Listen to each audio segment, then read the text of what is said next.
power of nature coming in here. I wonder if I can get down there to see the water through the hole. Well, it's almost 2 years since this hole was blown in. Well, we can see it when we go around, or we can go over to here and see it from the other side.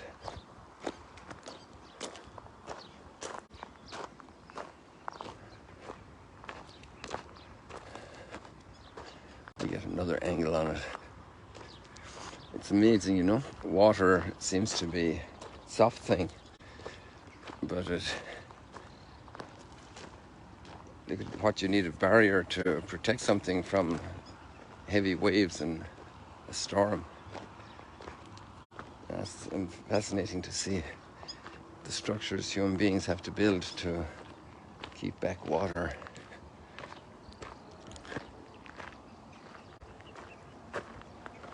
Actually, we won't be able to see it too well from here because the stairs is blocking it. We can get a glimpse of it. You see, there's a hole right there behind the stairs. A big breach in the wall, like a cannonball did in bygone times when invaders tried to breach the walls of a city.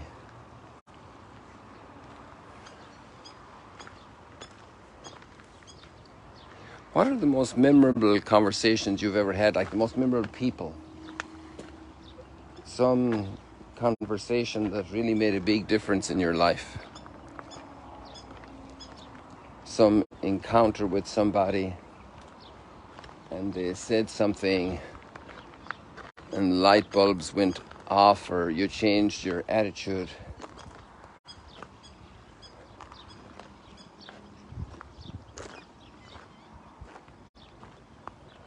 It's good to ponder that. A conversation can have a marvelous impact on our lives.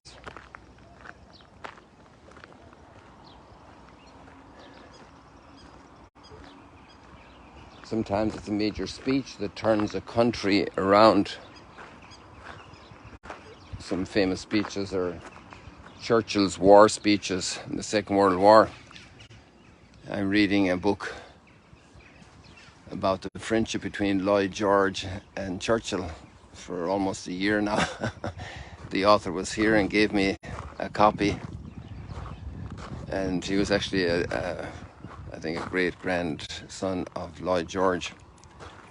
And it's a fascinating book, and the encounters they had, and sometimes conversations also changed them, but there was a reference to speeches and to the rhetoric of both of them and also other people in history.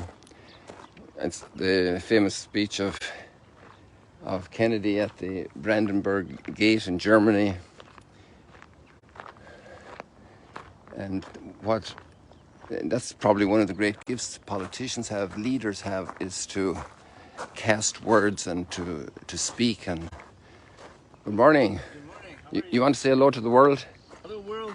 Well, you're not on the camera yet, you know. Oh. I'm doing a live stream. Oh, no, I'm scared of the world. No, don't be scared of the world. They're our brothers and sisters. Oh, yeah, they are.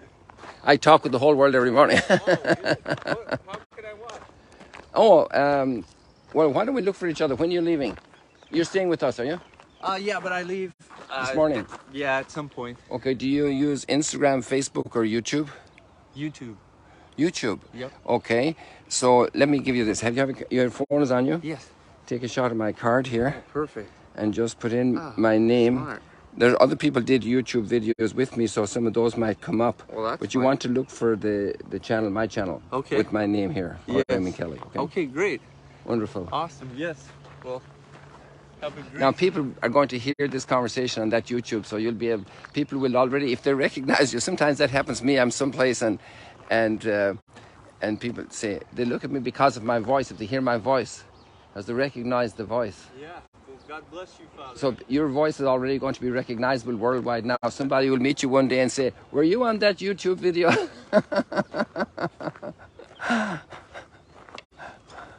It's interesting also that our voice has that recognizability. You recognize your parents' voices, and it's totally different, father and mother.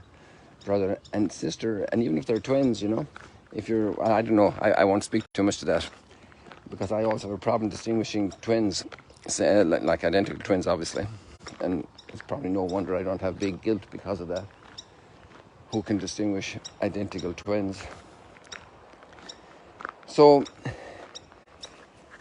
there are major conversations that have impacted the world. If Mark Antony gave that speech that turned around the hearts of the Romans to go against the murderers of Julius Caesar, then that was a very, very powerful speech, you know.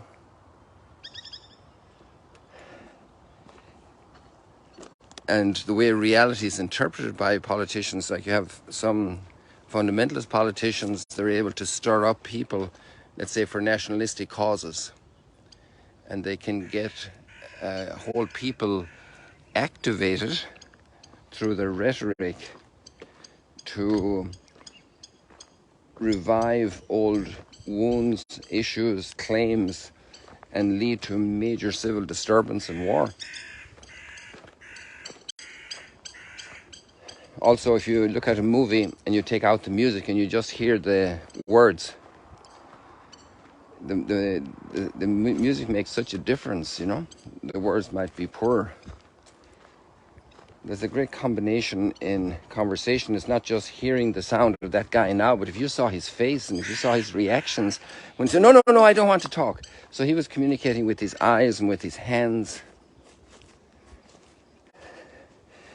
And in a certain sense, we're talking about the readings today, people. Because the greatest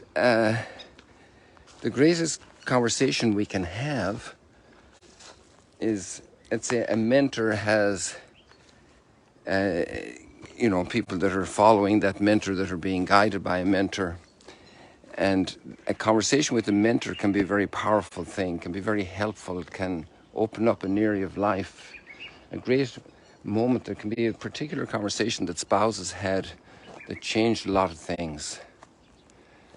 I know a couple where that changed a whole life and rescued a family, a marriage, and there were 6 children in that family, and they were salvaged from going down the road with alcoholism.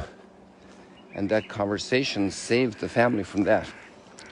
That conversation, that mutual understanding of the spouses to change some habits. And they were both very invested in that. One of the partners had a real problem with drink, and this was very, very, very serious, very, very tough situation, and there was a lot of poverty as well.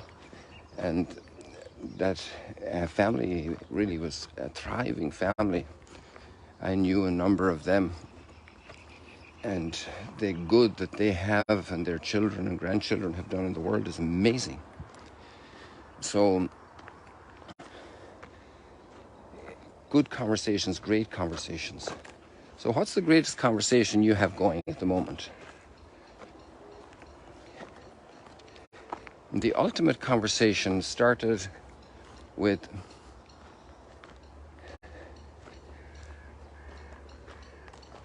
Adam and Eve realizing God was speaking with them.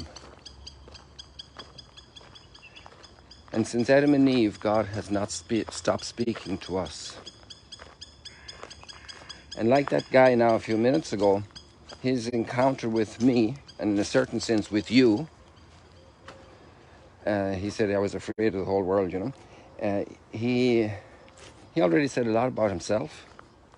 And there was beautiful warmth and joy in his voice. There was also a moment of fear. No, I don't want to talk on the camera. Okay, we respect that, of course. You know, but there's so much there in an encounter. So much in an encounter. A little word of encouragement to a child, to a sick person, to an older person, to anybody. Even an athlete, a business person that's in a very big crisis because of changes in the economy, like all the things that happened during COVID. How many important conversations happened to cope with not just in the illness, but also the way decisions were made about handling it and how to survive in that very adverse climate for business, very adverse climate for activity, for work, for income, very adverse climate for family life, locked up in the 5th, 6th, 7th floor of a building. How many conversations were very important there?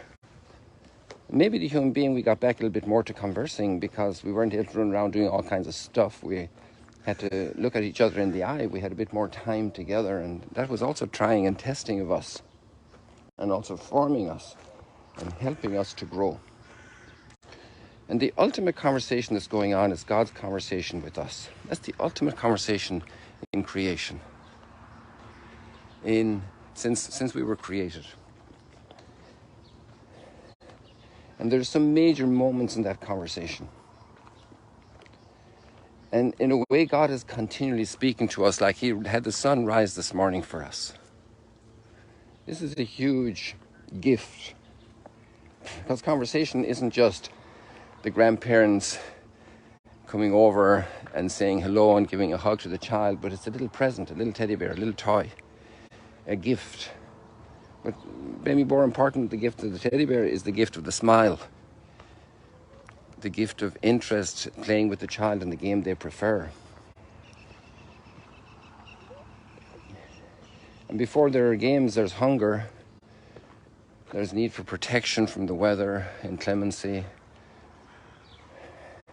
all kinds of things. And this is what God is great at. Well, He's great at everything. And just as the rain comes down from heaven and gives so much abundance, I love these lines of Isaiah as a farming boy. We got too much rain in Ireland some of the time, but some of the time we didn't get enough. It was funny, 3 years buying water in the summertime for the cattle. We didn't have enough water. We had to buy water. Imagine in Ireland. 3 summers is probably about 68 or 69 to around that time, the end of the 60s. We had to go to a lake and bucket it out of the lake into barrels on a truck. Just as the rain comes down, I don't have to explain that here in the Middle East. There's always a lack of water here. Just as the rain comes down and all the different flowers come, the trees grow, the grasses grow, the vegetables grow, so my word comes and has effect. So God's word is like the rain. One of the big challenges in our conversation with God is to figure out how God is speaking to us. And the sunrise is one way to see it. Creation, the fact of our creation. Look at your hands, the gift of your hands. Yesterday, a priest arrived with a group of people from Mexico and told us about a marvelous school. He's a chaplain at the school, and actually a priest who joined the seminary with me in 1974 in Ireland is the director of the school, and apparently he's very innovative in education. And these children are just barely teenagers, and they're already inventing equipment for deaf and dumb people to translate all they're saying and trying to say. A computerized system, they actually brought it to a show in Philadelphia. And then there was another one, that the project they invented was a detector for the forests to alert when there's the slightest beginning of fire. Amazing that these kids are doing it. They're working on teamwork, they're working on ecology, they're working on always with the criteria of service to humanity, not just to do something that'll make a lot of money. And these projects are just purely experimental projects. It was marvelous to hear this. You know, the capacity of communication, the capacity of encounter, the capacity of involvement. And God is bringing His word into our hearts, and it should bear fruit in all kinds of ways. And that's the first reading of Isaiah. And the rain softens the furrows, and the clay becomes workable, and the seed has a habitat with the rain where it has the moisture, the water it needs to grow, and it brings its fruit. All these trees need that water. they're pretty well off here because their roots extend into the lake, so they're not going to lack water, you know. And that's why they grow. We're up here, there's very little. And so that's like our souls. When we don't feed our souls the water, when we don't supply the water to our souls, or when we're not listening. And that's the gospel message. If the seed is falling on this kind of ground here, this road, or falling on cement, on concrete, or on metal, it's not going to grow. It's that simple. And then the responsibility we have to get into this conversation, because God is always talking to us. He's not shouting at us because he respects our freedom. You could say in a way he's shouting because of all of creation, like the gift of creation. Like the grandparents are coming with so many gifts and the child is in a sulk and doesn't want to speak. Or then the older person is hard-hearted and doesn't want to be there in a fight with somebody in the family and wants to punish everybody because they're in a bad mood. And so all of these experiences we have help us to understand how God speaks to us. It's amazing. These people are speaking as well. I don't know how to understand their language.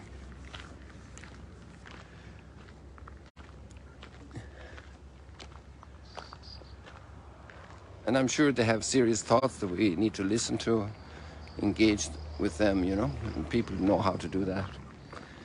I'm very limited there. But if I meet them, maybe they can explain it to me. So let's delve into God's word and let it bear a lot of fruit in our lives, people. There's a lot more to be encouraged. Just read the readings yourself and you'll just love it. The sower went out to sow seed. God bless you. See you later, alligators.